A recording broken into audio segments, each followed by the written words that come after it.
Okay.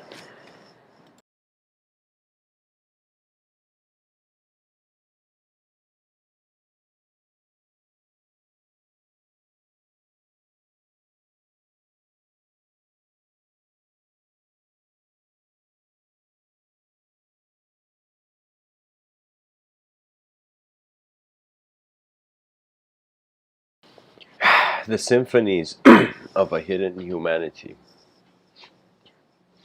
And so, what would the steps of the collective emergence look like? Steps towards collective emergence. What that means is every human being has experienced a very profound event in this life, and it is individual emergence.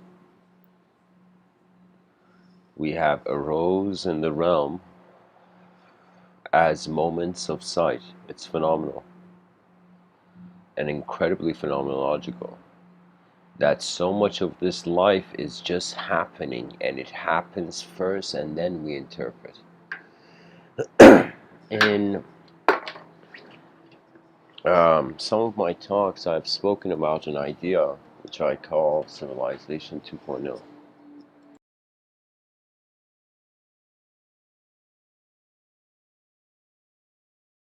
In Civilization 2.0, first of all, this is Mr. Within's strategy to bypass extinction indefinitely.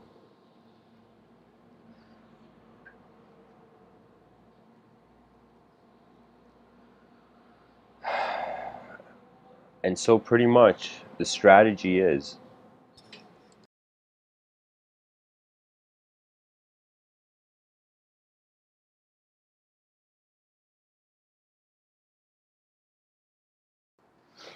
that for 2,000 years we go live in sky cities.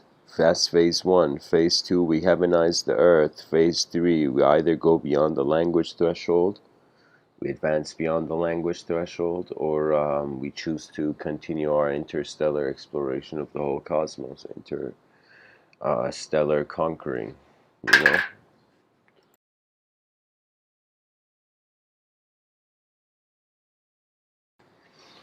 There is, so I have predicted this event, Civilization 2.0, to begin in 600 years, and I have also considered that,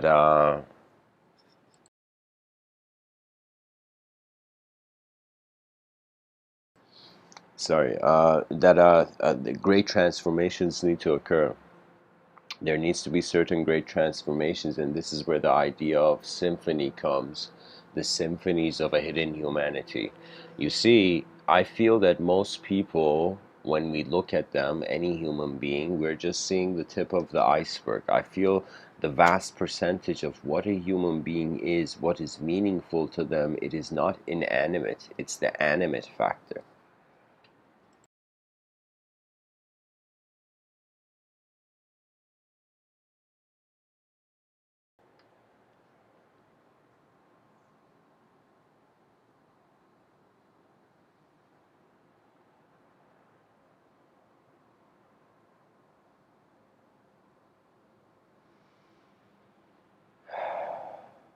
Imagine waking up and opening your front door, and the moment you open your front door, you are hearing symphonies, beautiful symphonies taking place all over the planet. And these symphonies are so incredible that they cause the person to run from the street, pick up an instrument, and join the symphony. You see, it is in many of the human beings' strategic and militaristic advancements, pretty much at the time of war, it wasn't just about strength, it was about will. And so will was expanded through song or through drumming or through various horns or instruments that when humanity gathered to march, sound was the significant part, you know.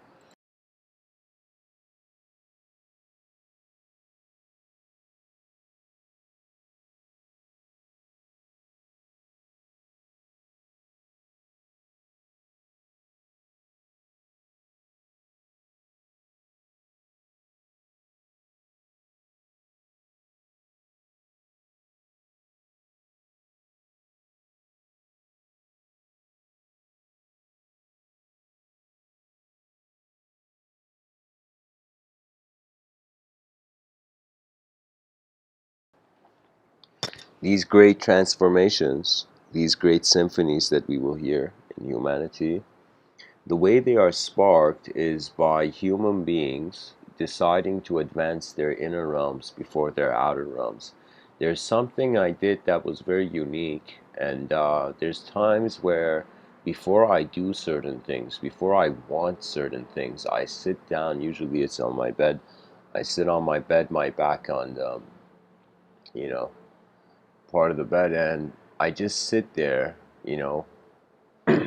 and I close my eyes, and in my inner realms, I keep my eyes closed until I can see myself doing something or moving, you know? So many people desire things, but they desire it, but when the thing arrives, it is not their desire. It is not like their desire.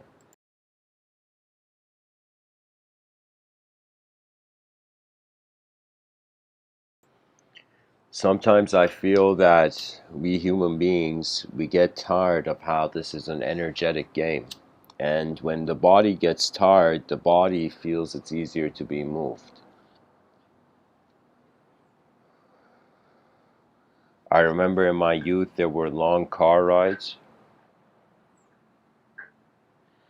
and after a tired day, that car ride was like the rhythm of the car. The time you had to just sit and wait.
Anyways, these symphonies of a hidden humanity, they are advancements. They are like victory songs, and we will start hearing them. Just like how, for example, in rap music, there were two fundamental figures, for example, Tupac and Biggie, and once they started, and then other rappers could get in the scene, for example, do you know? And of course, there were earlier rappers, but they were the popularizers of the art form. And so you see, it was as if their task was just to be the best they could be, and then the future generations would see that and they would advance, you know?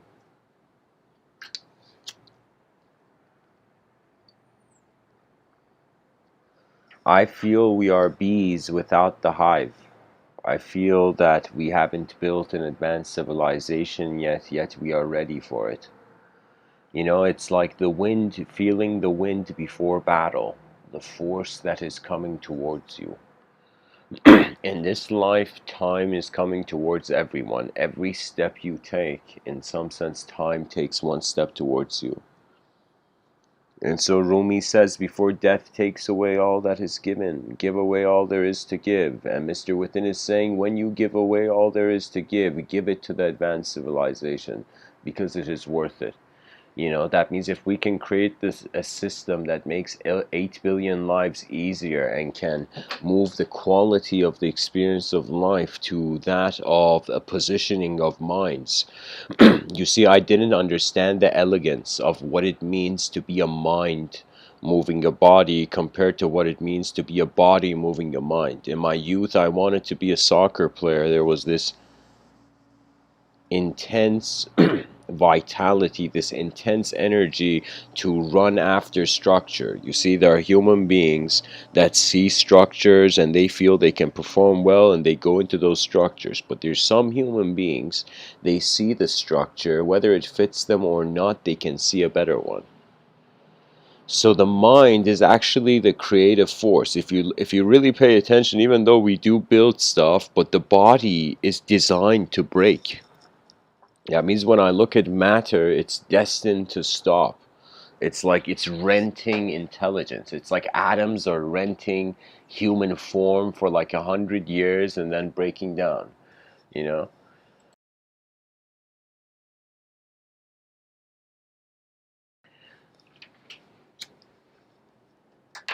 I noticed something that I feel requires to happen on a massive level. The way the system is designed, because we open our eyes in a first person view, we're actually designed to see the other before we see the self. That means you can kind of imagine this creature, this our early ancestors, kind of in the evolutionary timeline and scheme.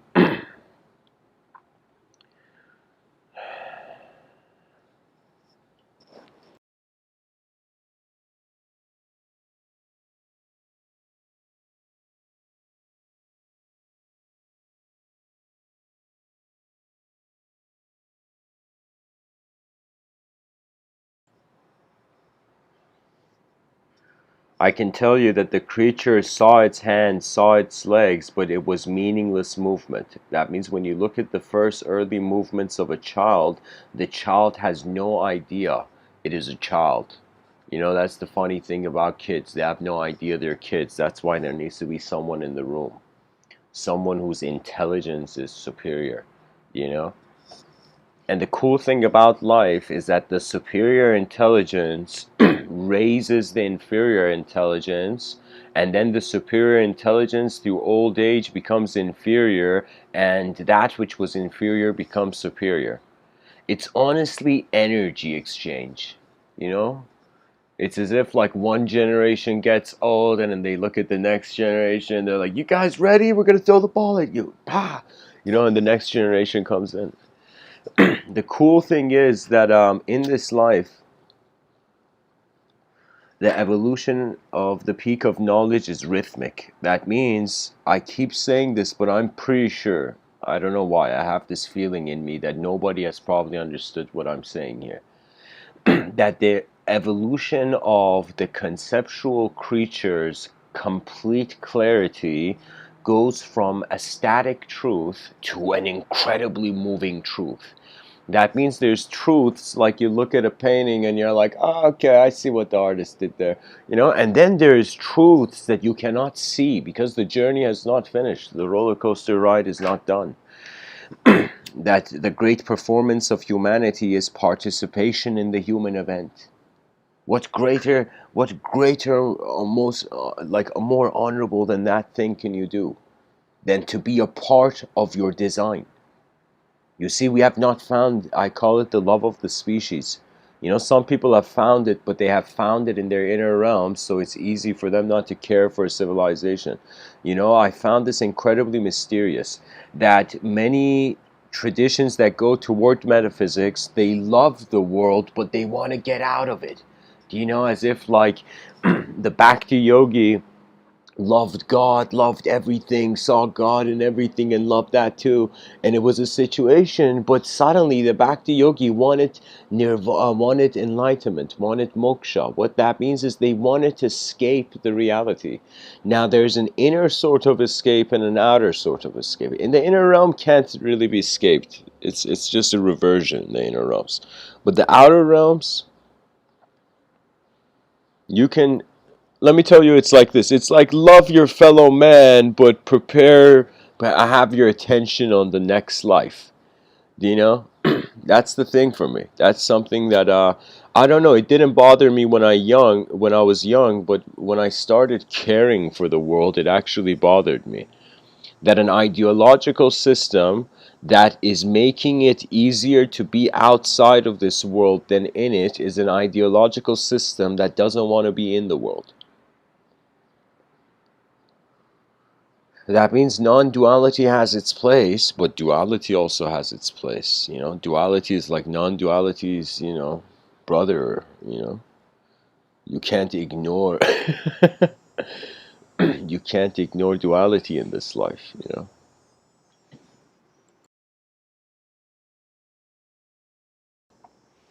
You know, and something that I haven't shared often. It just occurred to me why I realized I hadn't shared it. I mean, my background is Persian, and in Persian culture, of course, there's been different influences and different victors of war.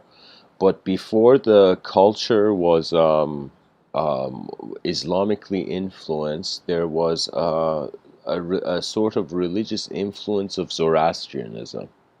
And Zoroastrianism is the like some people consider it one of the early like a dualistic religions where it's like how can I say it? They have a sort of divine fire and then the darkness of the cosmos. You know, so in a Zoroastrian temple they keep the fire lit. You know, I would see this in Iran. The only you can say one thing from Zoroastrianism that has echoed is the representation of the wings of the. I gotta show you the simple symbol. Some people might have seen it, but they might not know what it is. It's called Farvahar.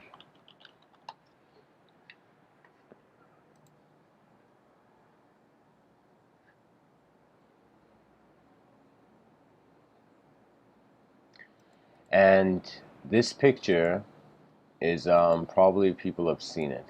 This is in Persepolis in Iran. I actually went to this place as a kid. I believe it was in Shiraz, this town in Iran. Um, okay, here. I'm going to show you this thing. So I actually saw this stone I'm showing you.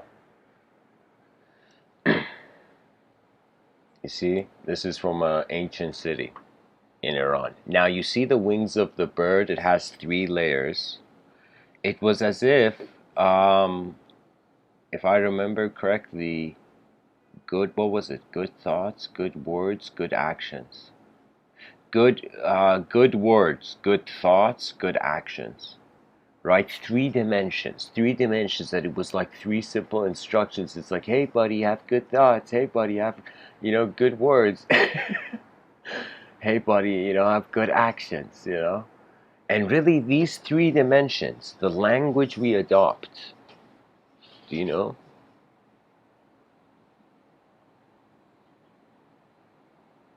The language we look through and the language we express. You see?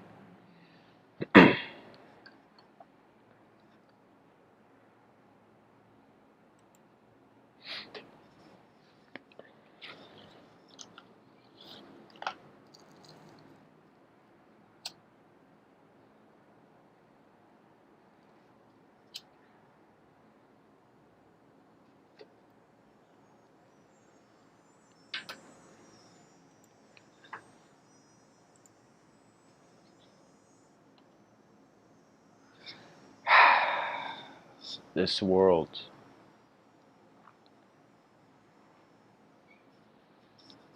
it's strange. It's as if it's evolved itself into an invisible acknowledgement. In my childhood, the world was just a place. As if it's a big place and you're in one part of it. But now, you know what's fascinating? This may be, of course, too bold of me, and it's probably inaccurate. But I feel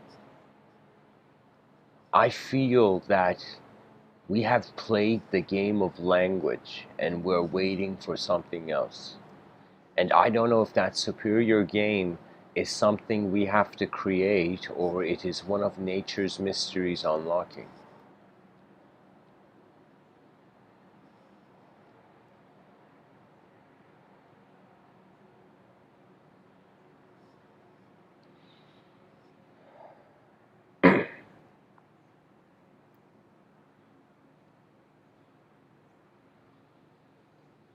When I look at nature, It's like, does it need a mind? Do trees need a mind? It is only the human being that needs a mind, you know? Needs a conscious mind. Many animals in nature, they're conscious, but it seems like their intelligence hasn't still unlocked a way to find themselves separate. I always notice this in animals. I'm like, why are they so behind? And then I realize they're not behind. We are ahead. And most likely something happened to the human being. As the many mythologies tell us, we see the what do you call it?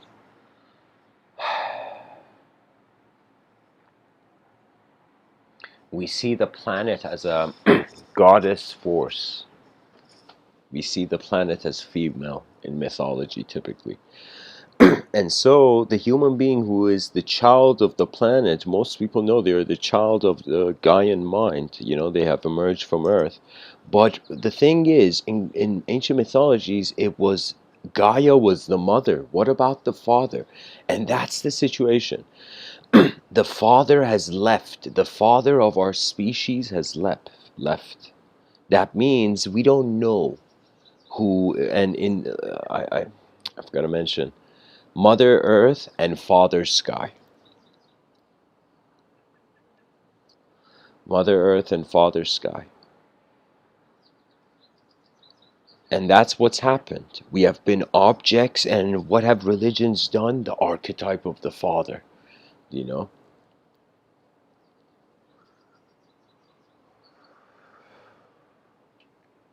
And we had to. We had to. You can say that anybody who's a child, the world has to be a bit harsh. And it's not a bad thing that it's harsh early on. If you're a young person and you've been through a lot of suffering, or don't see it as a bad thing. See it as if the bad karma of the lifetime came early.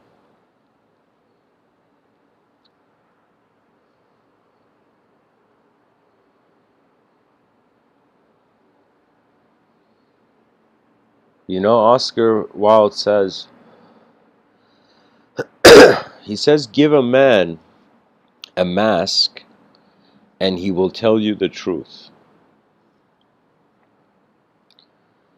And I feel that the ego is a mask we have given ourselves to experience the truth.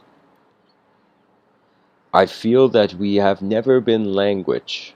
We may be moving the body, but we can never say we are the body because the body is temporary. So we are, our sense of conscious existence is limited to our existence.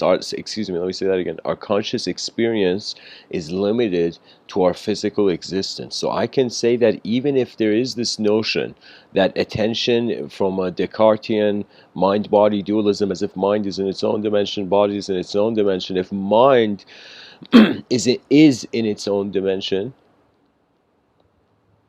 then it would be a suggestion that the body was like a language forgotten. So I think what life will feel is a push into the unfamiliar.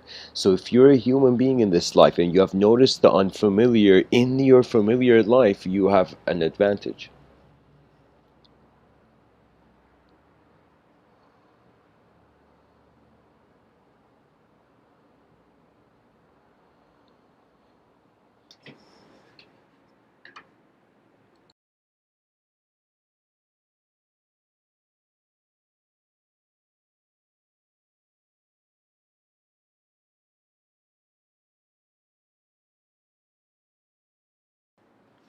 Guys, something that many people don't realize. For example, there is films that separate cultures, and there are films and there are themes and stories that unify cultures. Something I noticed, for example, which is a common theme, which is a common, like, I would say it's a theme like this, okay?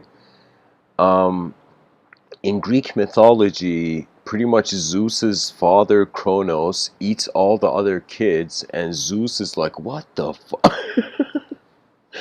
And Zeus goes, and with his power, I don't remember exactly how he gets his power, maybe he has it from before, but Zeus goes and he strikes Kronos and he breaks Kronos' head, and Athena steps out of Kronos' head in Greek mythology. And there's two different kinds of Kronos. There is a ultimate chaos where the universe has began, then there is Kronos, which you can say is the first chaotic male archetype. It's as if order first manifested as feminine and chaos manifested first as masculine. And there's nothing wrong with chaos and order on an energetic level. What is wrong with it is on a story level, where it becomes a disturbance and interference with the individual. So anyways, in Greek mythology, let me say it like this, that in Greek mythology, we have Zeus killing his father, Zeus killing his father, killing Kronos. And then in Persian mythology, we have it the other way. You know, this is why when I tell you this story, you'll understand why a lot of Persian kids respect their father. Literally, there's a point about it in our mythology. So in Persian mythology, in the works of this poet named Ferdowsi, he speaks about, I don't know too much of the story per detail, I gotta brush up, but pretty much the idea is that there's this divine warrior, this divine warrior named Rostam. And Rostam,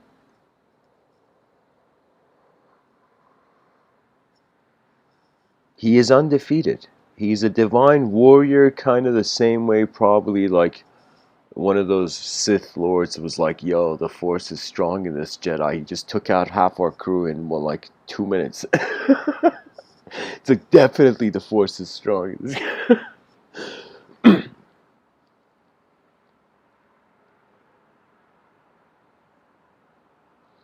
So Rostam is this divine warrior, and he ends up having a child where the labor process of the child is intense. The child is a big child, but suddenly Rostam has to go to war. He has to go to battle. So what he does is he leaves like this, I believe it's like some kind like cloth on the kid's like shoulder. He's like, I'm gonna remember my kid by putting a cloth on, like some cloth band or something.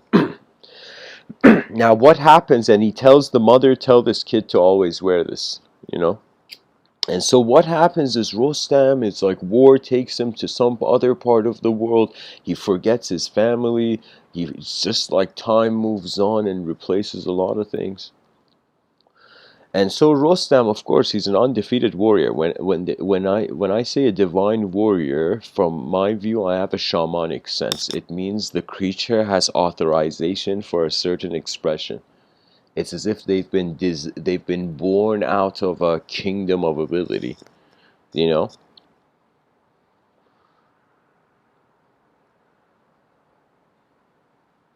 So, anyways, Rostam, this divine warrior, undefeated, different warriors coming challenging him. One day, a warrior with a helmet comes. And Rostam feels something off, but his strength is mighty and his might is divine. And so he goes and they start fighting, him and this strange warrior. But something is off. This whole time he's fighting, and he sees this warrior has a strength that he's never seen. Like he's never seen a human being have this kind of just innate fierceness. Do you know? Now, what ends up happening is Rostam suddenly, he says, it's like, who dares challenge a divine warrior? And he defeats this person. And as he defeats this person, literally as the person is dying, something in his intuition, like lightning strikes, are making him feel as if something is off, something is off. For a second, he just gets goosebumps and he checks the shoulder of the guy, and he sees it was his son. That is the chaos of power. It blindly chooses its own, you know?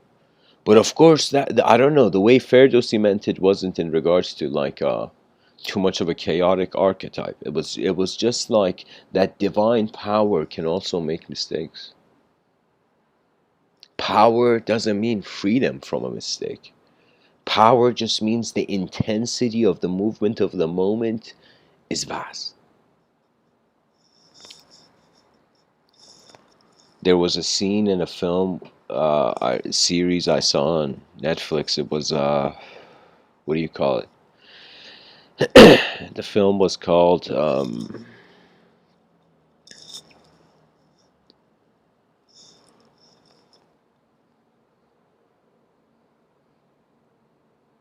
it was called Witcher. And in it there was a scene where there was this young girl who was this princess of this, I don't know, lion kingdom, lioness kingdom. And this princess, suddenly in this situation, she has to go, she's being pulled or she's away from her mother, and she screams as if she doesn't want to leave, and her scream is so loud it makes the glass in the room break, and suddenly like the whole room shake and whatever, as if she has a unique ability in this fantasy TV series, The Witcher, is based on a video game. For me, that's the power of the voice. That's the power of the mind. It can add design to design that is already there.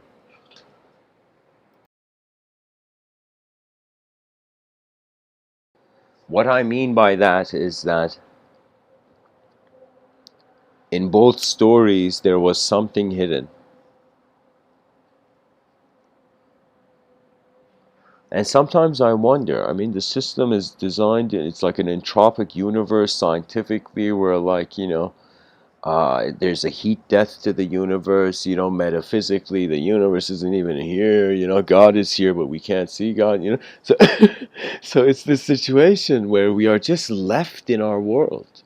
And that's what I'm saying, that man, our species, I mean, has had too much of a reliance on outer realms being either the absolute meaning or the inner realms. We have to realize that it's a multidimensional era. That we are realizing there's moments where body moves mind and moments where mind moves body. Do you know there's this esoteric concept in certain cultures, let us say, certain traditions, where it's the notion of God entering the pure body. So there were like some mystics that their relationship with this realm wasn't with people. It wasn't even with the world. They had seen the world, they had seen people, they had seen everything, but they had not seen the unseen. So you can say that the mystic is the person who, before the physical body breaks down, is wondering what is going on, but is not holding back, regardless of the answer. Because that's the thing about truth. It may not be what you want, but it may yet be true. So where does that leave us? We are left as eyes roaming a cosmos. Honestly, these symphonies, it's going to be like you turn on the news and you just see advancement. One day, I hope, one day, I don't know. I don't know if I will be around here for it.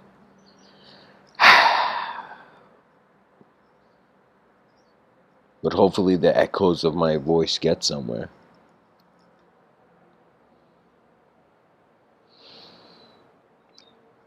That now we are alive, now we can build, now we can design.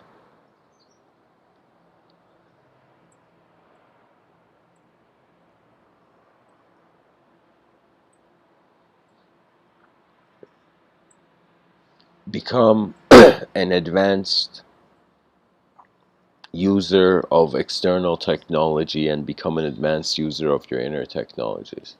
People don't realize it. The mind can't be fully accessed until there is a solipsist responsibility for it.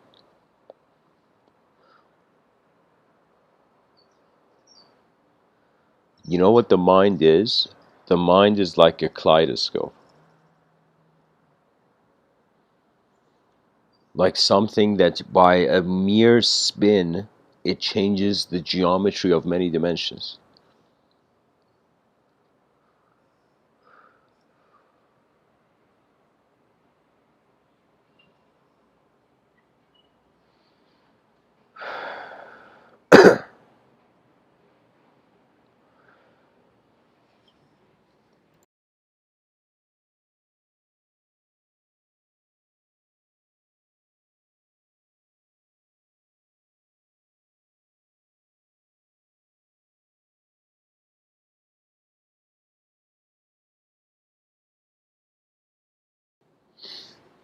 I want to share another story with you.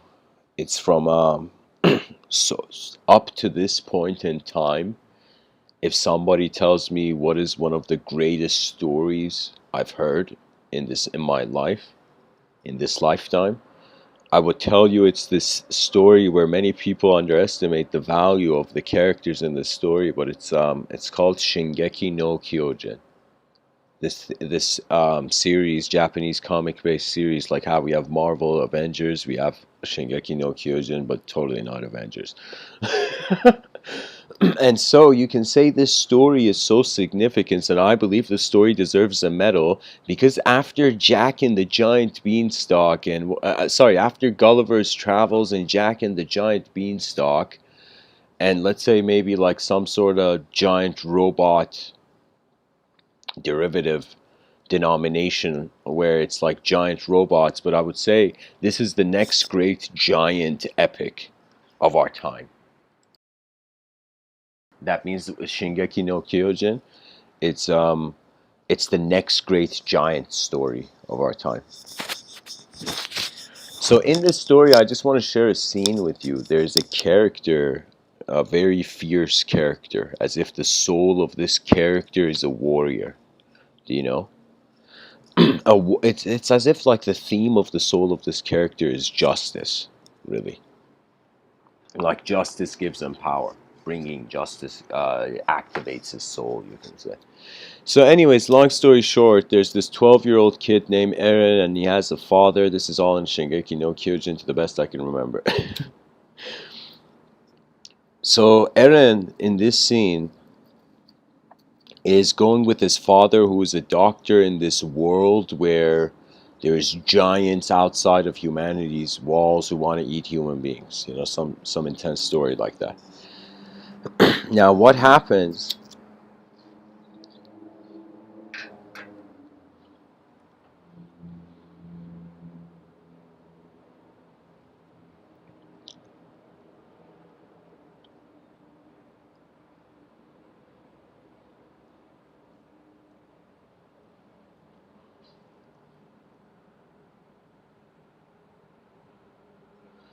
is that sorry, I'm stalling here because I'm trying to see the scene in my interrupts. It's pretty much this.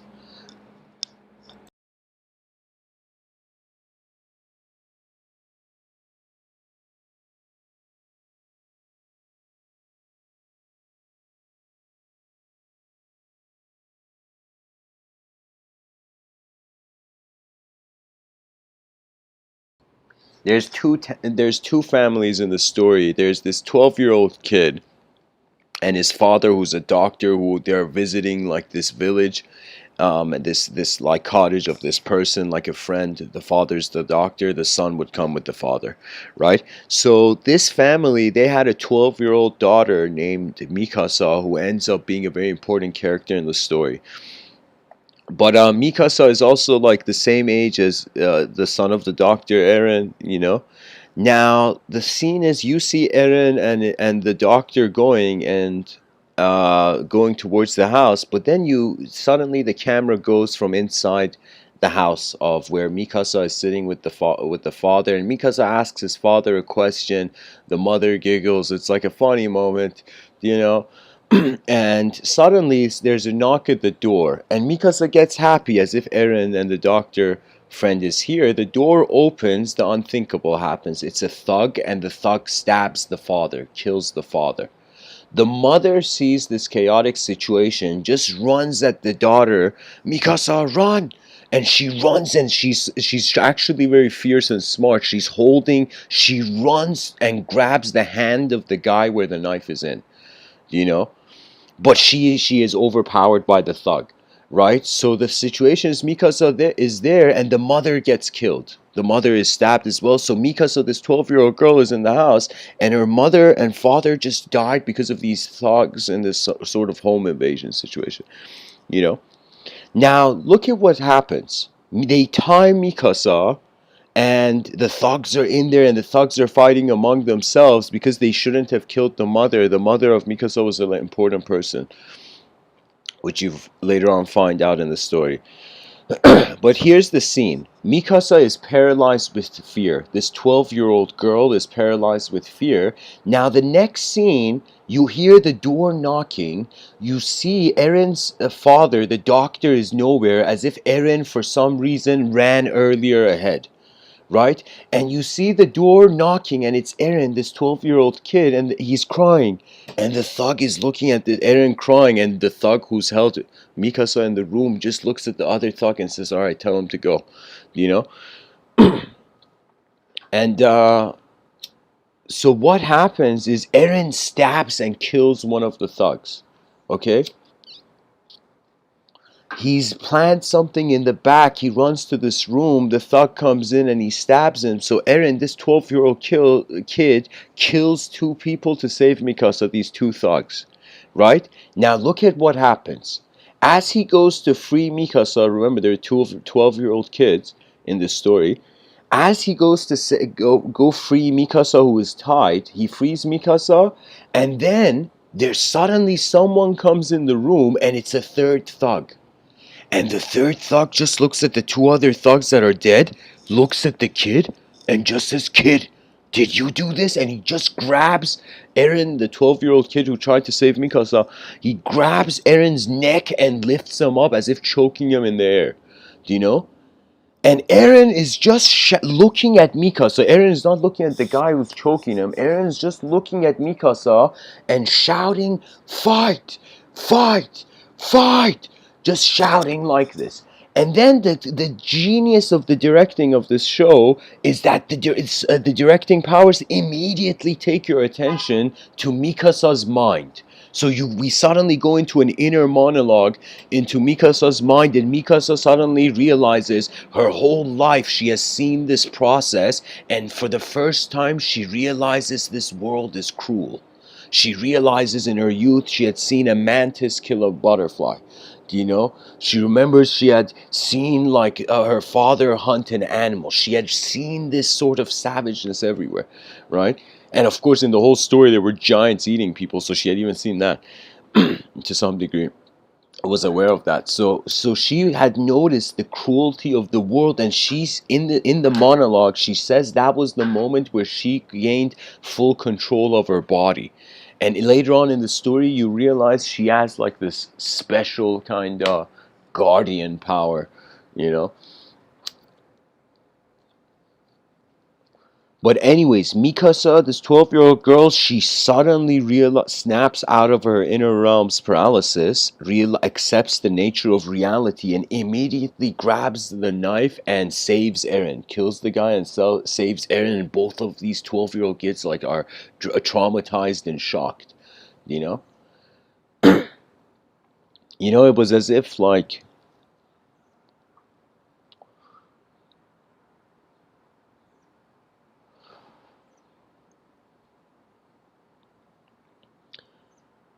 it's like as the story unfolds and you watch this show, Shingeki no Kyojin, you begin to see destiny has its own back. Sometimes I feel we are not made for a purpose that we can understand, yet we are a color thrown on this canvas because it is required for the painting.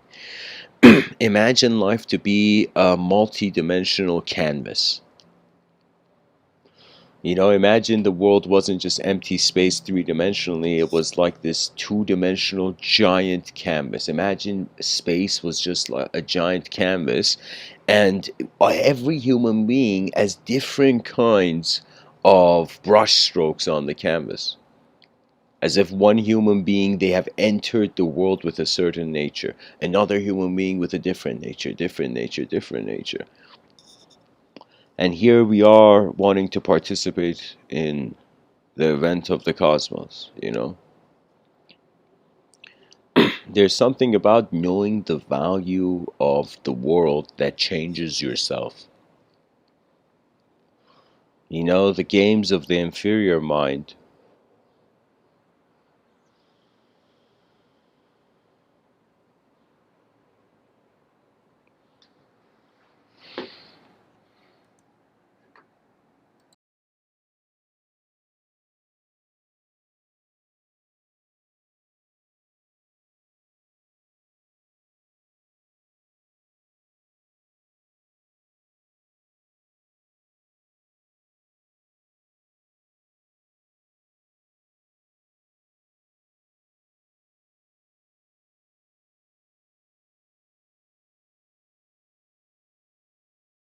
they are desires that look at the resolution of self. The games of the superior mind, they look at the resolution of the world. That means imagine you have become the most incredible, your every physical thing you desired in this life was attained. Imagine. In an instant, you just blinked and it was all done. Do you know? And imagine after that, after a moment where all objective desires, literally there's nothing left to work for. Imagine you, because we work to have something, imagine we had everything, you know? We would see that once there is no reason to play the objective game, we have no choice but to begin the era of history where unknown minds begin writing the next chapter.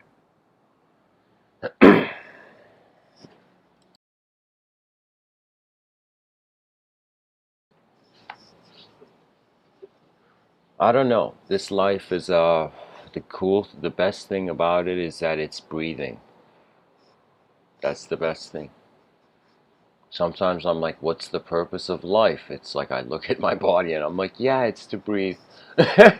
As long as I'm breathing, it's like the purpose is fulfilled to some degree.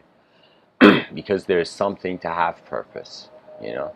The fragility of human life must just make us think, you know? It's like we imagine we were made of glass. Imagine everybody was made of glass and violence was one glass making and one glass break.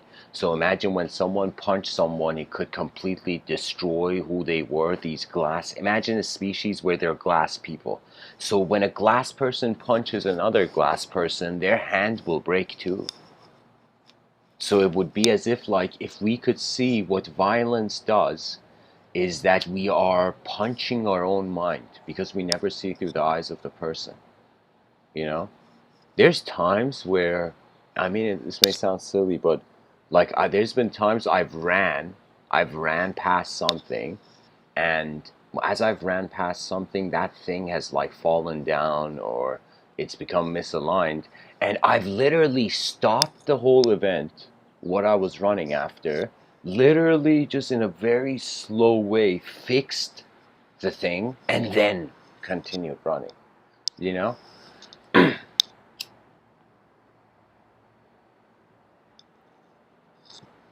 There was a time in UK Birmingham, I remember that um, I started giving these talks in this place that was like this accommodation place. And anyways, as I would go there, I was studying mechanical engineering at the time.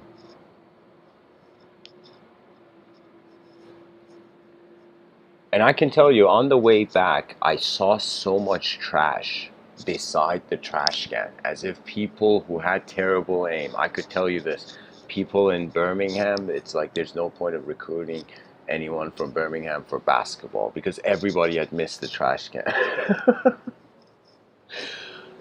And I remember I found myself in this moment where I looked at this and I'm like I don't like looking at this, and everybody who passes this doesn't. And I remember it was weird, and I was strategically picking up the trash without touching it. It was strange. And I remember I picked up the trash and I got rid of it and I left. And I didn't care. I didn't care anybody would see me. There was times I would do some things where I would go in the middle of the university campus yard where it was like filled with people, and I would just sit in the middle for like hours and not move, you know?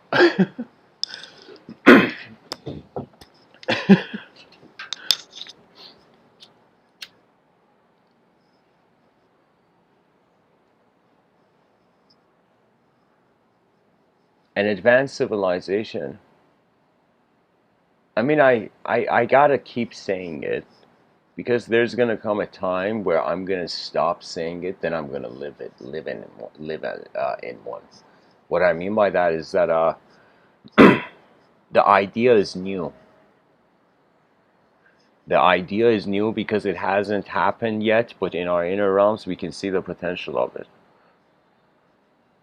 It's like a kid being able to look at a tree and see a tree house. It's like a human species looking at a planet and and seeing an advanced civilization. I mean, what else can we do? 8 billion creatures on a rock in the middle of nowhere. Either we're trying to get out of this dimension or we're trying to become immortal or something. I mean, the only thing we can do is build something incredible here, and we have to fascinate ourselves. You see, it's like 50-50. 50% of the world's like, all right, human beings, I'm going to give you a world. The universe is like, all right, you get a world, but now yourself, you got to move that. Are you kidding me? You want me to move the self too? The universe is saying this. So that's the point. We have to focus on collective event building. That's why I think building events, the next phase of human evolution is in the hands of event organizers. And not event organizers for like concerts or, you know, like Tomorrowland or something like that. I mean event organizers as if events of dialogue. You see, I mean, back in the day, it was fascinating where you would see two martial artists or two swordsmen, incredible swordsmen, fight, where they had precision and they had control. Do you know when there's two opponents who both have control, they both realize that it's as if like here's the thing about very advanced martial artists. They are never fighting. They are just displaying the dance of their skill. You see, even in types of fighting, there's fighting styles. Most people, I don't know how many people know this, but fighting styles were inspired out of animals. I remember I studied Wing Chun for some time, and Wing Chun was realized by this very enlightened lady who saw a crane and a snake fight. So when you look at in Wing Chun, the way your hand is held is like the head of a crane. Do you know? And when you see how a snake snaps. So you could totally see the defense of the head of the crane and a punch coming like a snake. Do you know? So you punch like a snake, you defend like a crane in Wing Chun. You know? And of course, there's the whole tiger style where you just pretty much scare the shit out of your opponent by growling at them.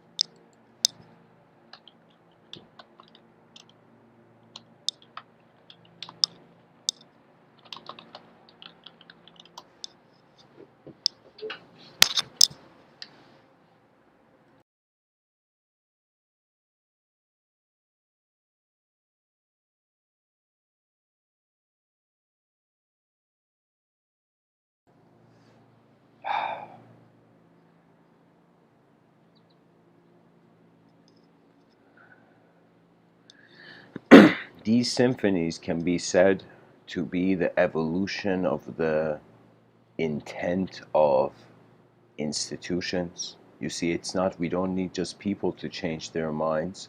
We need influential systems to change their minds, whatever they are. Because the only reason people's mind needs to change is so they don't input the same result. You know what I mean? It's as if, like, who was it? Einstein. He said, if you, a definition, Einstein's definition of insanity was like doing the same thing and expecting something different. That means technically, if we want something different than what we have now, we have to do something different. Actually, we have to walk somewhere. Like, if you're someone who's, I would say, I don't know, just whoever you are, realize, like, there's different elevations to life.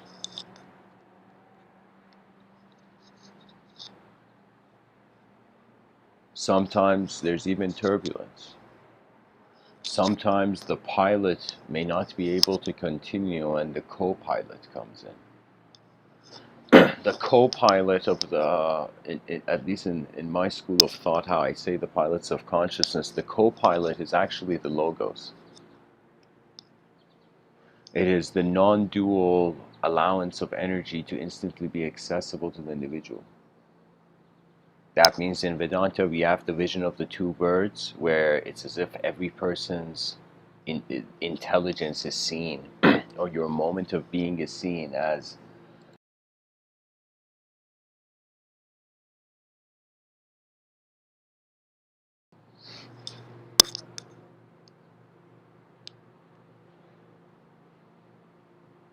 there's a part of you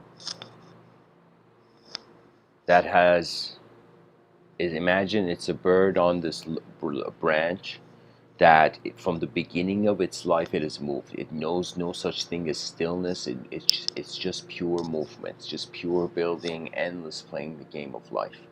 And then in Vedanta they say on a higher branch, though, the same bird is there, the exact same bird, but the same bird is standing still and silent and watching the bird that's moving.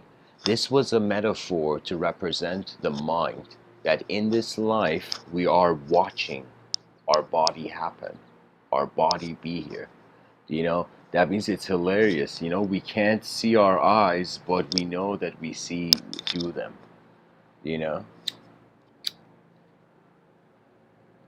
That sight enters our intelligence. Sometimes it's like the person opens their eyes, they see the world, and they're like, oh my God, is this all light? Terence Mckenna shared this incredible idea that if the notion that we go faster than the speed of light, it means literally there's nothing, or there is no visible phenomena. So technically, moments where we feel where we cannot, or how would I say it? It's like, let me see what the exact thing Terence said.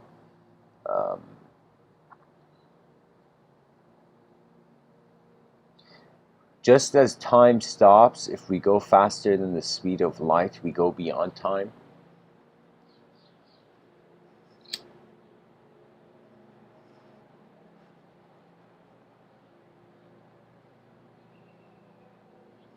Moments where we feel timeless is moments where perhaps we're standing beyond, faster than the speed of light. That's something we don't know. If the mind being in another dimension could be the whole other dimension could be faster than the speed of light. What if we go faster than the speed of light and we discover there's another kind of light, and we're like, oh my God, how many kinds of light are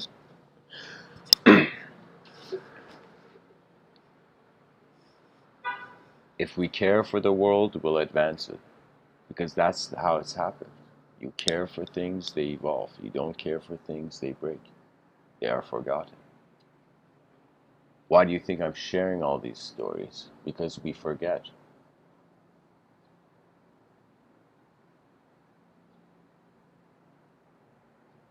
I'm doing something strange in these talks. I'm kind of trying to compile the working technologies of the past, just to see what the past has in order to be able to create a different future.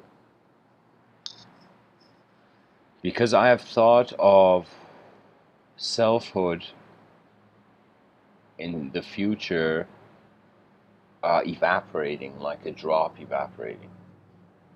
We are selves today. Tomorrow we may be not just a self. We may be a galaxy trying to find a mirror.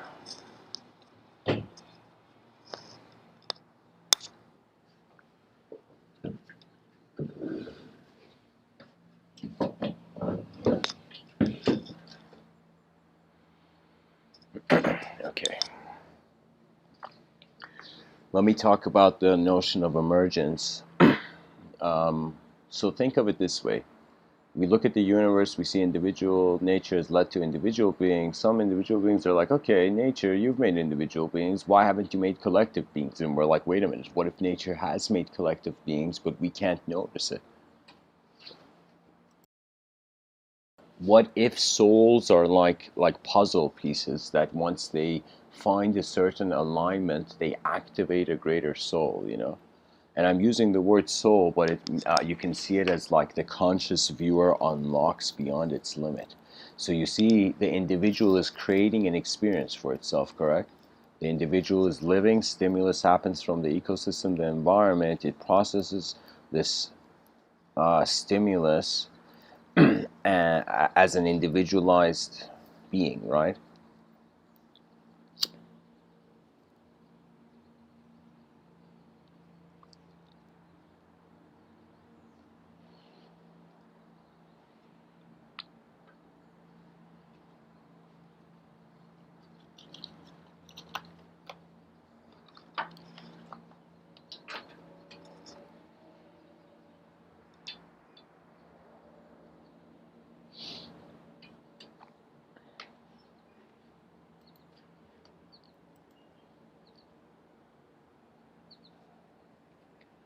I would say we noticed that the collective emergence was unconscious, then the individual emergence was unconscious, then it became conscious.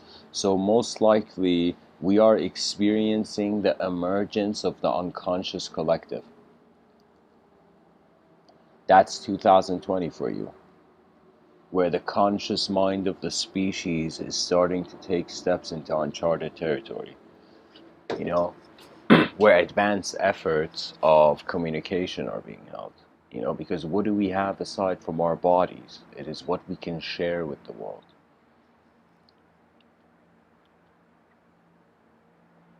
You know, there is a freedom that if you don't see it, you cannot see it within yourself. There is the freedom of the wise, that they let those with desire run forth. You know, sometimes I feel wisdom is just holding the door open and endless people are coming in and you're like, okay, my hand's getting tired, but wisdom is like, hold the door.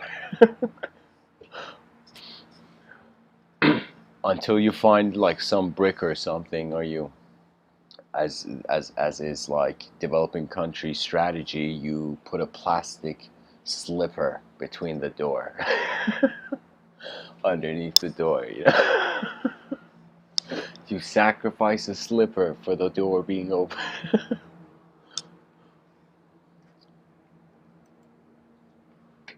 You know, something interesting, actually. Okay, let me say this idea about the collective emergence and I'll move on to this. So just like the child doesn't have a self, the environment has to communicate to the child. The child's like, okay, I'm a person. Suddenly it realizes, right? So similarly, we have to treat the unconscious collective as a child, as it hasn't matured into a conscious species yet. Our species is childlike.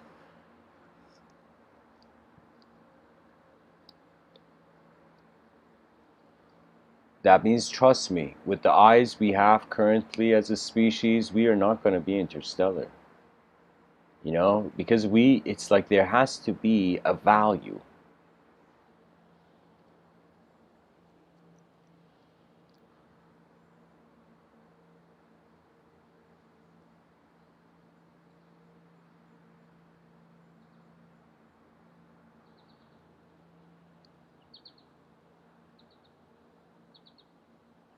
You know, guys,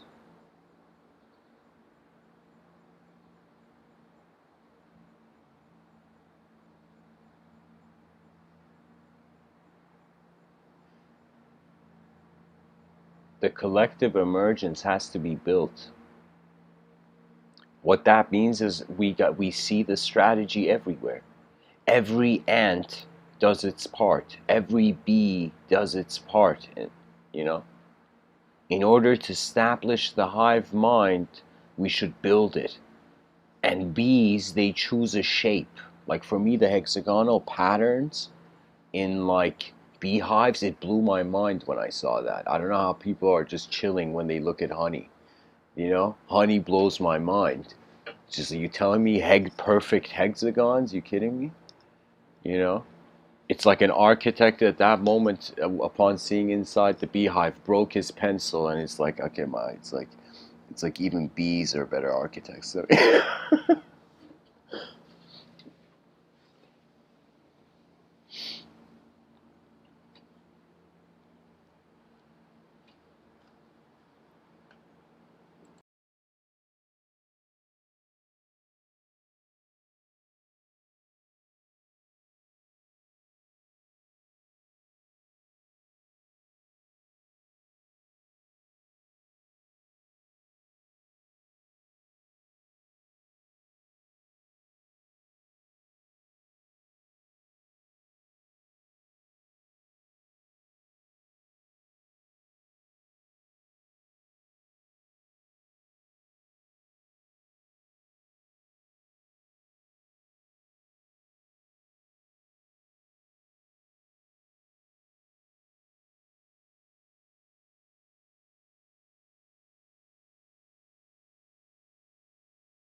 so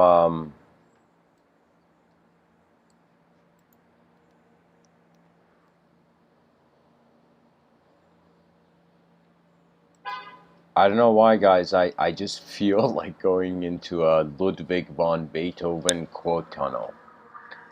I don't know why, but I just feel like maybe Beethoven has something to share about the symphonies of an advanced civilization.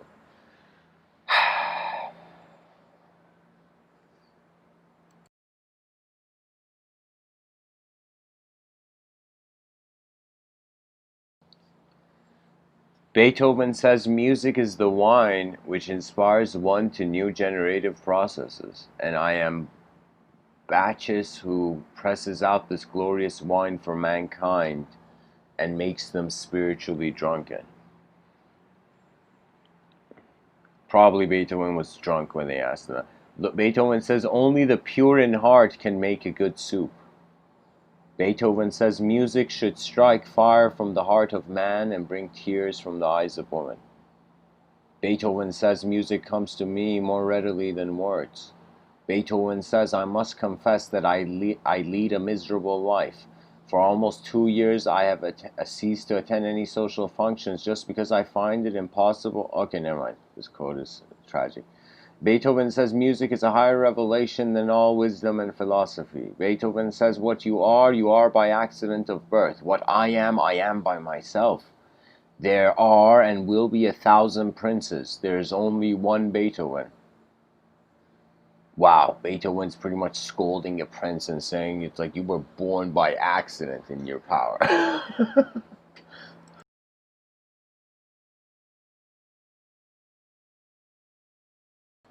The next quote is Beethoven's last words on his deathbed. He says, uh, my friends, applaud. The comedy is over." Beethoven says nothing is more intolerable than to have to admit to yourself your own errors. Beethoven says Beethoven can write music, thank God, but he can do nothing else on it. Beethoven says the great poet is the most precious jewel of a nation. Beethoven says recommend virtue to your children. It alone, not money, can make them happy. I speak from experience.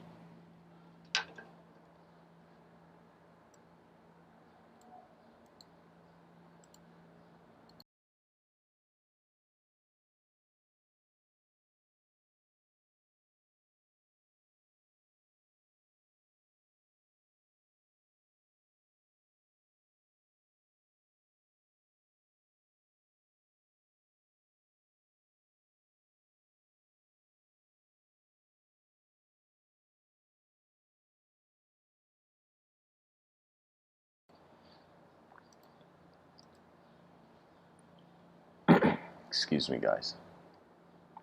Beethoven says, don't only practice your art, but force your way into its secrets. Art deserves that, for it and knowledge can raise man to the divine. Beethoven says this is the mark of a really admirable man, steadfastness in the face of trouble. Beethoven says, oh, you men who think or say that I am malevolent, stubborn, or misanthropic, how greatly do you wrong me. You do not know the secret cause which makes me seem that way to you, and I would have ended my life. It was only my art that held me back. Ah, it seemed impossible to leave the world until I had brought forth all that I felt was within me.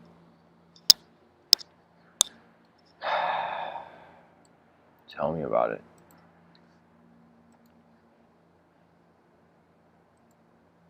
Sometimes I think about it, it's like our ancestors, no, it's as if like there's been wars, you know? Like in World War II, it was such a, I think about just what the experience of being in those trenches would have been like. You know, a sort of realization that there's so many different dimensions to life, and not all of them are gentle or kind or as we like, you know?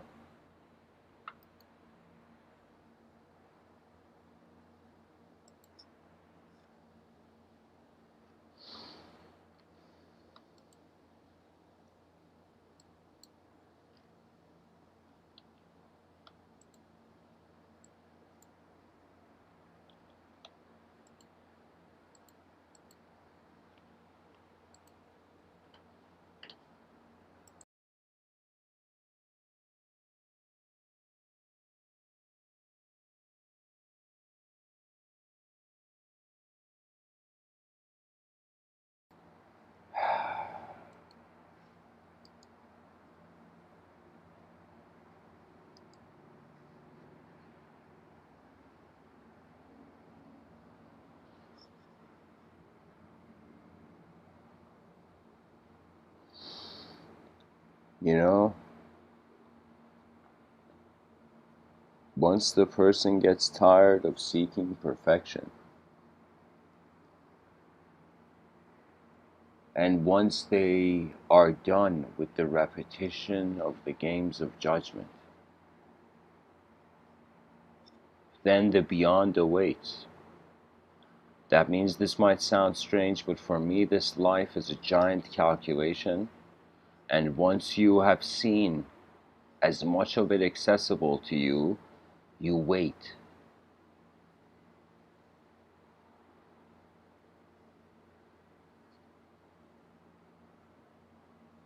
And by the way, folks, I apologize for the additional noises. Just bear with me. You know, these talks are kind of, you know, sprouted out of the moment.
You know, we're dying to live and we're living to die.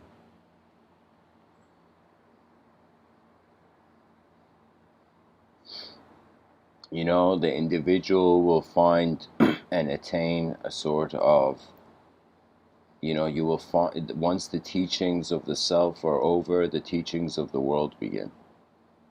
And once the teachings of the world are over, the teachings of the self and the world begin. And once the teachings of the self and the world end, then the human being realizes perfection is.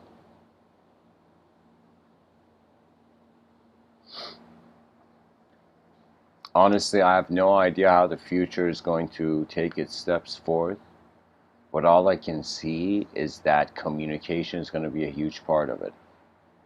And the advancement of communication. That means human beings sharing more and more with accuracy and an evolved language their inner realms. I mean, why else is it there? I mean, I totally understand the person can be like a silent monk and take a vow of silence their whole life, you know, but the inner realms have a value that surpasses the individual, you know, especially now where it's becoming a very globalized kind of situation. That means it doesn't matter where you live in a digital way, you can see it everywhere in the world. So, you know, we have the internet has allowed the world to come to us.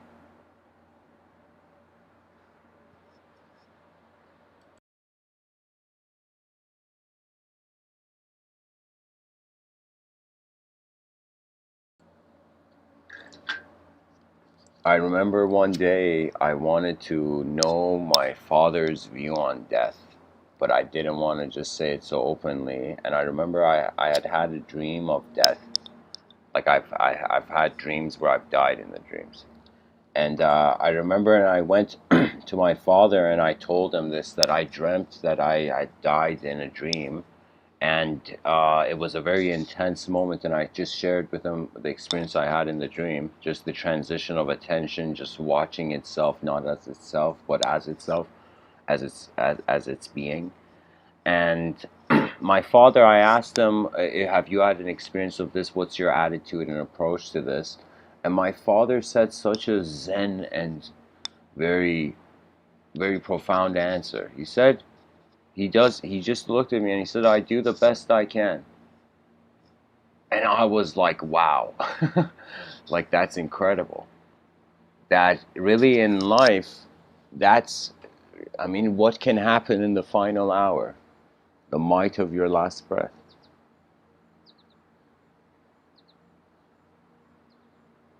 You know, right now, it is our free will that is moving us.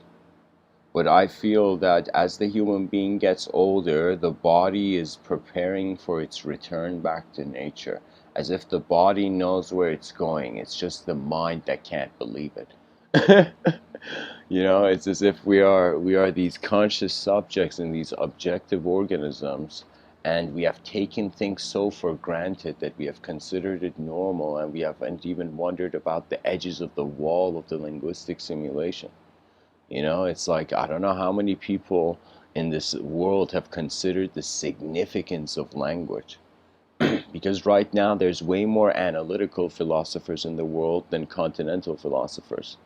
You know, continental philosophers, they saw language having a very profound position, and they kept the unknown possibility alive. Because the thing is, both the theistic, let us say, the lens of religion and the lens of the scientific method, or the lens of the religious method, they both work in absolutes. They both work in absolutes. That means in a religious narrative, the truth of reality is absolutely subjective. Is absolutely subjective. It's just it's the subjects we read in this book. You know, in this book of Revelation that many people find in this world. You know, it's as if their life becomes tough and they're like, instruction booklet, you know, I need an IKEA manual for this. But then they realize that it's really a subjective position. So unless there's an experiential backing, I feel unless you're a person who you have been experientially drawn to religion, ideologically, it would not even make sense to be in it, because the whole notion is that the scientific method looks at how matter is here first. But the religious method is seeing the immaterial here first. Before man, God was chilling. And what does that mean? That means there is a sort of implementation of design. I mean, it's very unique, the design, the geometry of the world that we feel. I mean, like, people were like, okay, why does the tree look that way? They didn't have scientific method complexity back in the day, so they were like, yo, did somebody create this? You know, like. And so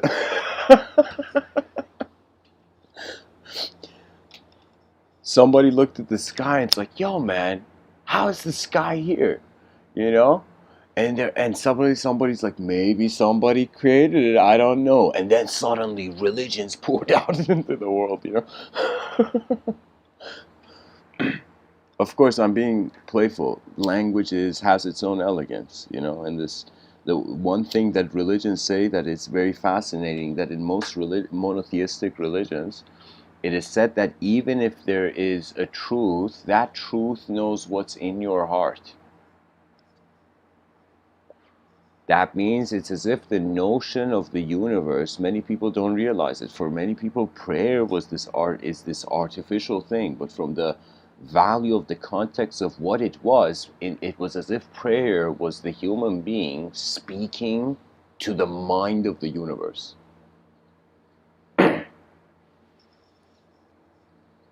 To the mind that was moving the universe.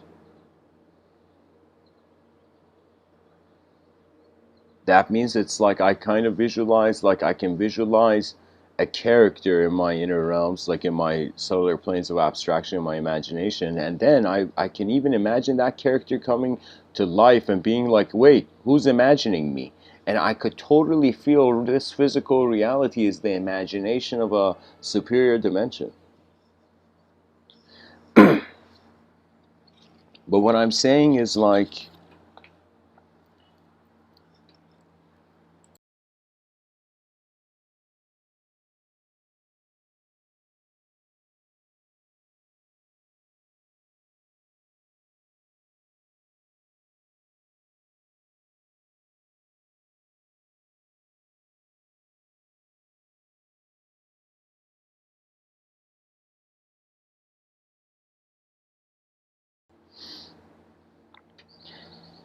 I don't know.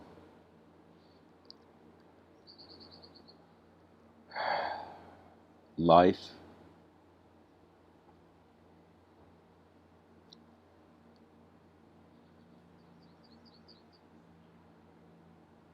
it is not a noun.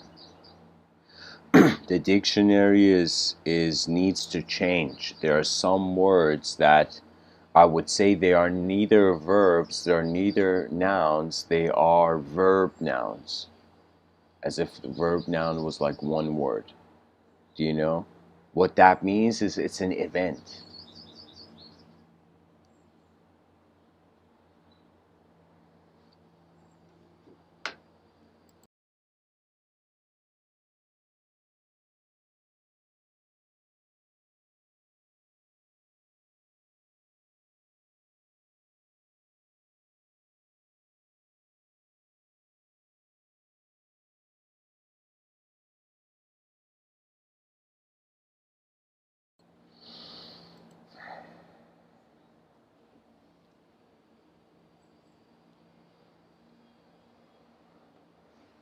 I was listening to a lecture recently from Buckminster Fuller. And Buckminster Fuller, he was this guy who, of course, was a revolutionary designer. He was this person in 1929 suggesting to make houses that were portable and the person could move anywhere and set up their house. You know, houses that it's as if they would planes would kind of drop them off. Like he had found a way to design a house. But of course, it seemed to have certain practicality issues. But Anyways, Buckminster Fuller was a genius, and in one of his talks, I remember this is early, like 1929, 1930s time, like he was saying something in the sense of we need to move from the man that we see now to the universe man. He used this word, these words. You know, that means man is becoming, his relationship with the universe is becoming more intimate as intelligence has more of an archival database. You know, has more of a database, has more to see. You see, we right now, like, why do people go to theme parks? Because they want a good experience. They want experience. We as human beings seek experience.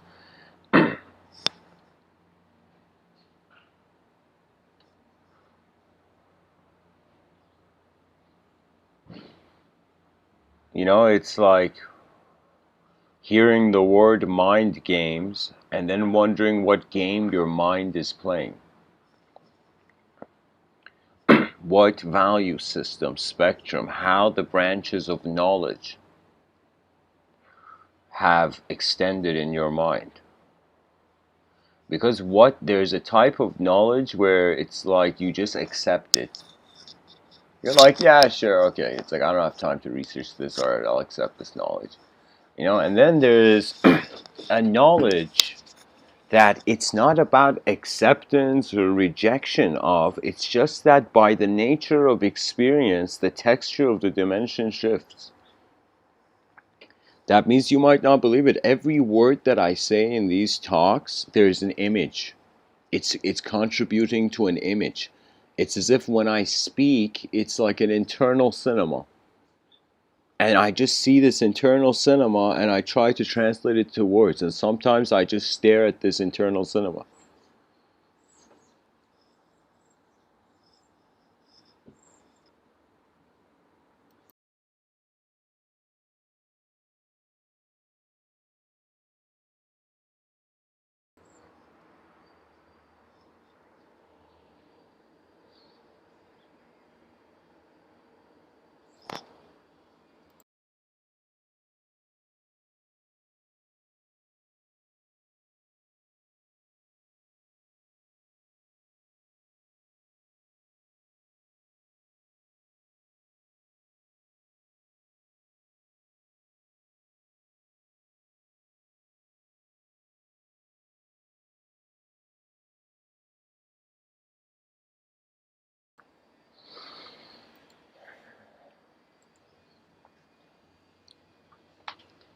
You know, if its meaning is empty, you gotta input the meaning. You pretty much, if you can't, if there's no truth to life, you gotta build something here. You know, just like Edison made the light bulb. The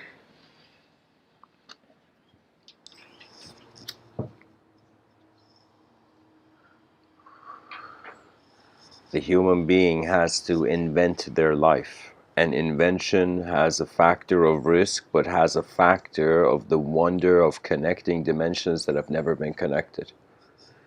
Finding possibilities that has never been there. I remember I was telling this to a friend of mine, Franny. I told her that in every moment there is a genius design. I firmly believe this, that any person is patient enough in any moment, they will suddenly, if they wait and scan the moment, they will find, if they are patient enough, they will find a way of approaching the moment that no one has ever seen. So I can't tell you how much of my approach to reality is seeing how far the carpet has been rolled out, then just jumping from that point on and just sprinting, right? So what that means is it's like the unknown.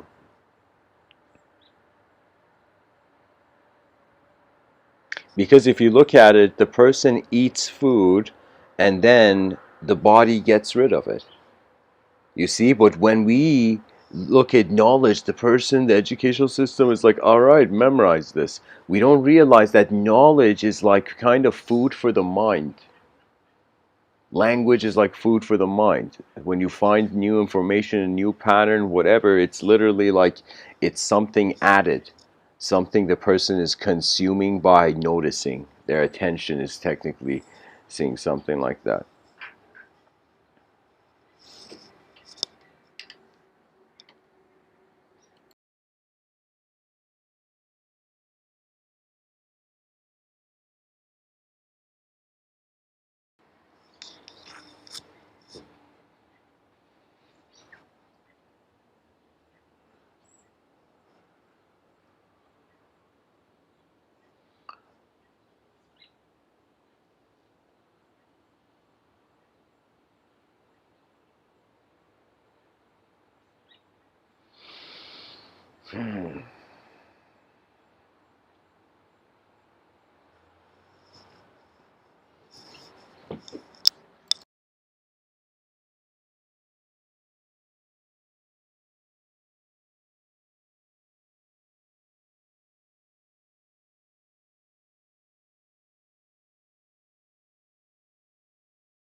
You know, it's kind of like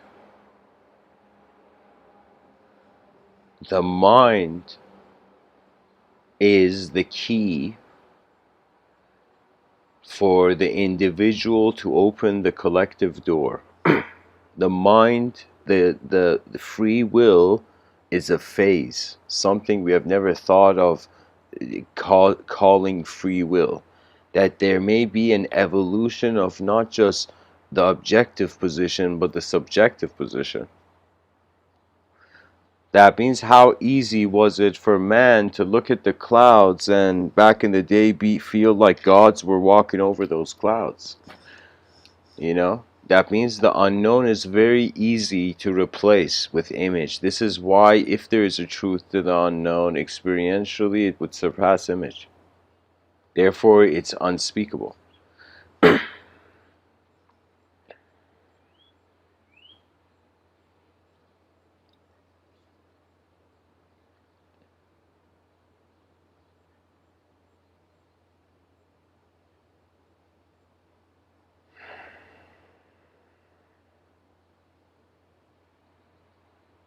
Matsuo Basho says the journey itself is my home. Which he means that rather than only attaining joy from a future outcome, every moment is as joyous as its end, as joyous as the beginning.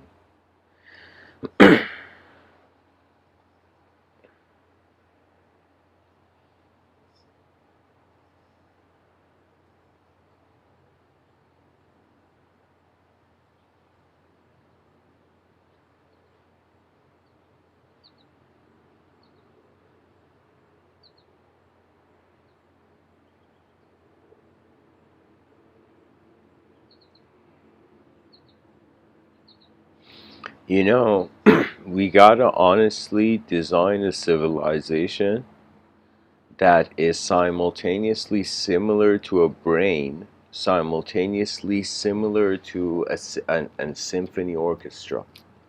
If we can treat the brain as an instrument, and we can treat civilization as a stage, and everybody has their instrument, and everybody masters their instrument, let's say, their individual, their inner realms are content.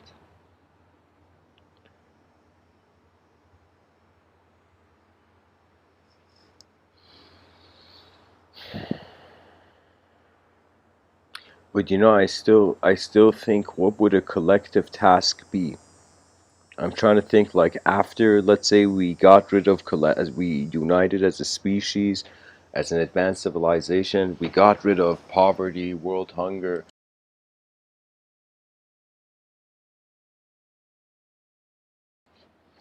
Imagine we got rid of all the major issues in the world. Then what? Then what would a collective purpose be?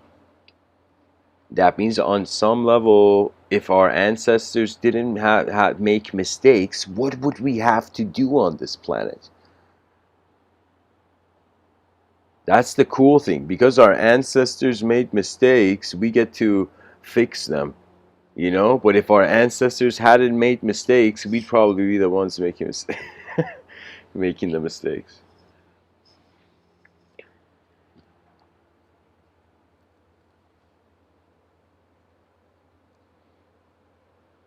You know, I feel good news should be looked at in a complex way. Bad news should be looked at in a simple way. That means chaos is the best way to treat it is simplicity. That means when reality becomes stressful, that's too much of a complex narrative for the mind to to endure through. So people have to notice that we are not just hearing stories from the outer realms. The whole point of the inner realm is that it's a storytelling machine. Our psychology, the psyche, is working with characterhood, with self and worldhood, as if the physical body and the world has echoed into a space, inner realm space, and in that inner realm space, the imagination is like a photocopy. It's literally copy paste, Photoshop level of like the outer realms, but with malleability. You know, it's as if like in Photoshop we have the outer realms. Imagine one layer, and then we suddenly have another layer, but then the inner realms, we change the opacity of it. That's how it feels to me. It feels like it's like our imagination is like we are looking at the iceberg that we are from underneath the water, and our imagination is like the tip of the iceberg that we can't see.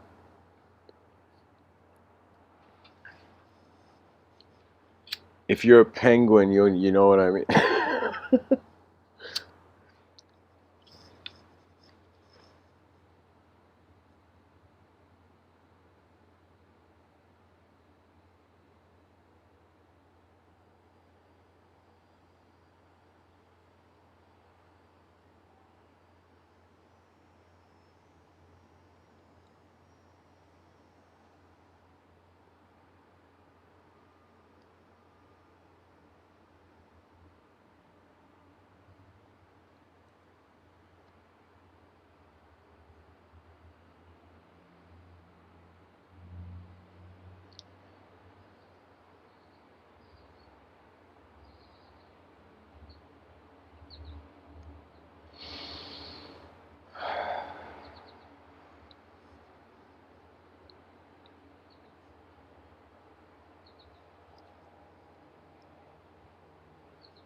It would feel like a calling, though, you know?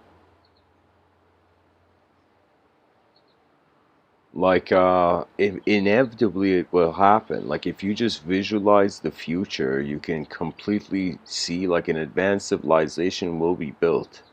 It's just that now we can have a head start. Technically, our insight, our minds have seen so ahead of our bodies. Like when you drive a vehicle, you see through the front window of the vehicle further ahead in the road, like a Tetris game when you're driving in the highway, for example.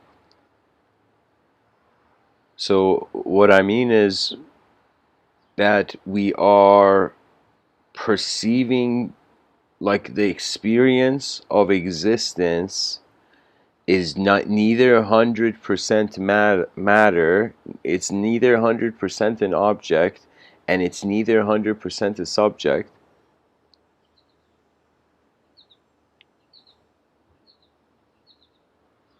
And that's why I feel the ultimate conclusion and the realization on this planet about knowledge is that it is okay for the unknown to be unknown. A lot of suffering goes away when you really realize this. Socrates had another way of saying the only true wisdom is to know that you know nothing. Why? Because the more you know, the bigger the landscape becomes. Actually, the more you know things, the more you see things. So because you see more things, the landscape is bigger, the unknown also amplifies. So the questions become bigger too.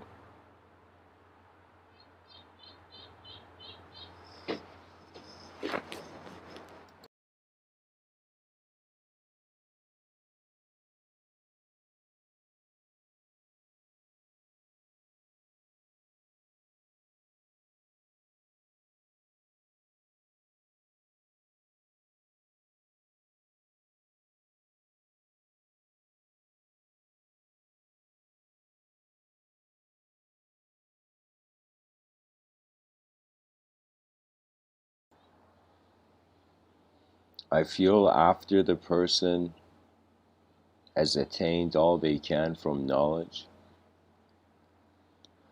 to learn from the unknown means to treat yourself as if you're on an island that only you are aware of. Your mind is like an island, your private island. It's like your private studio, your private office. Sometimes you won't believe it when I have time where I have to wait for something or just sit somewhere, or on a bus or a subway. For me, I just sit and close my eyes and I go into this inner office. I just start living in my mind while I'm waiting. And then when I open my eyes, it becomes a situation where it's like you might not believe it. Technically, a daydream is content of experience. So we can say that the body is a dimension that's happening and the mind is its own dimension that is happening. So technically, we can't tell if we are dreaming, the dream has stopped, or this is fully reality. You see? Chang Tzu came to this issue, the Zen master, when he dreamt he was a butterfly. He woke up and he's like, whoa, am I a butterfly dreaming I'm a Zen master, or a Zen master dreaming I'm a butterfly?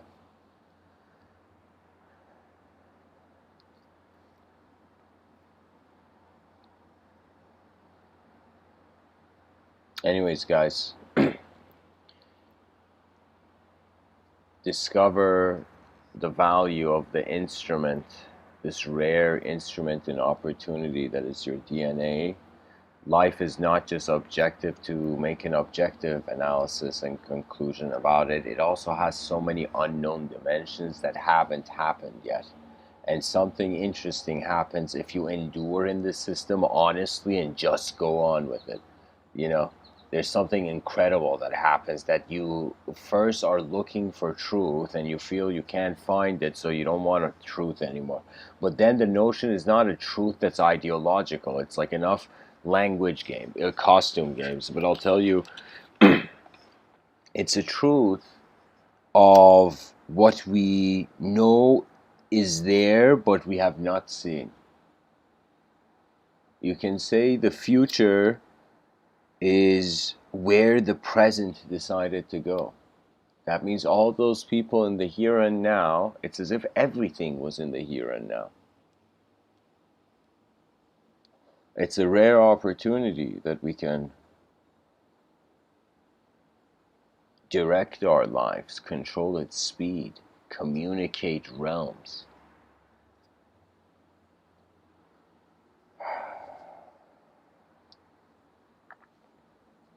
For the path of civilization 2.0 is that an advanced civilization has won before its first step.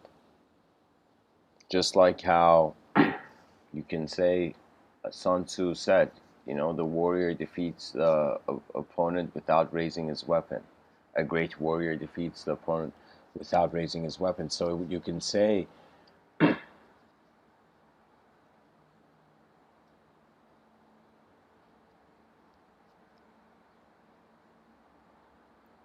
advanced civilization is aiming so far ahead that any consideration of its advancement is behind itself. So would ultimately any system that we increase the speed of, it becomes inconceivable. So if we want to build a really incredibly advanced civilization, that would mean we would get AI to build it to us for us, and we would increase the speed of AI, and we would kind of see how quick we could like build an advanced civilization through AI or something. Because for me, the first thing I would think AI would be required is for it to go on an inventive vibe. You know, can you imagine robots um, studying humanity? You know, a super intelligent computer kind of studying humanity and seeing all our blind spots and endlessly coming up with inventions that improve our lives. That means the biggest, most important thing is that when it comes to morality, free will becomes the game, and that becomes chaos for the machine. That means we have to communicate to with technology in the future, most likely, with morality's definition just being efficient or inefficient. There is no good and bad, you know.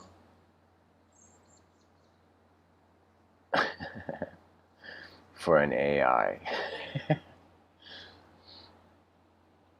So, anyways, guys, thanks for listening. I hope this episode was helpful. Much blessings and namaste.